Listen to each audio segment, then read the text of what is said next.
మేము ఇంతకంటే కేసీఆర్ కంటే బాగా చేస్తాడు అనుకున్నాం. ఇంకా బెటర్గా మాకేమన్నా ఉంటుంది అనుకున్నాం, అవకాశాలు ఇస్తాడు అనుకున్నాం. బతకడానికి ఇంకేదో దారి చూసా. మమ్మల్ని రోడ్డు మీద నిలబెట్టిండి ఇవాళ, బట్టల మీద కట్టుబట్టలతో రోడ్డు మీద నిలబెట్టిండి రేవంత్ రెడ్డి. ఇవాళ మార్పు చూసిరు కదా. నేనేమంటున్నా, 7వ పథకం అయినా మనసులో పెట్టుకున్నాడు రేవంత్ రెడ్డి. 7వ పథకమే హైడ్రా. ఏదన్నా ప్రభుత్వము, గత ప్రభుత్వం ఎవరుంటే పేదలకు జాగాలు ఇస్తారు, భూములు ఇస్తారు, బతకమని చెప్పి మొన్న గవర్నమెంట్ అయితే మొన్న ఇల్లే కట్టించారు. ఈ ప్రభుత్వం మరి వీళ్ళకి రోగం వచ్చిందో ఎవరికి వచ్చిందో ఈ ముందస్తు ఇంటిమేషన్ లేదు, మరి నోటీసులు లేవు.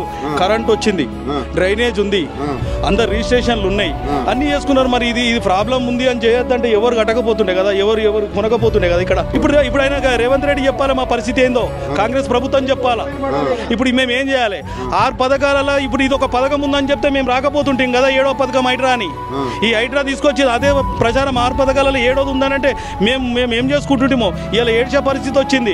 ఇంట్లో సమాన్ కూడా తీసుకోలేని పరిస్థితి. మొత్తం చిన్నపిల్లల బట్టలు, స్కూల్ బట్టలు, మొత్తం రేషన్ కార్డుకి మీద ఇప్పుడు చూసిరు కన్నా రోడ్డు మీద నిలబడ్డాం మేము.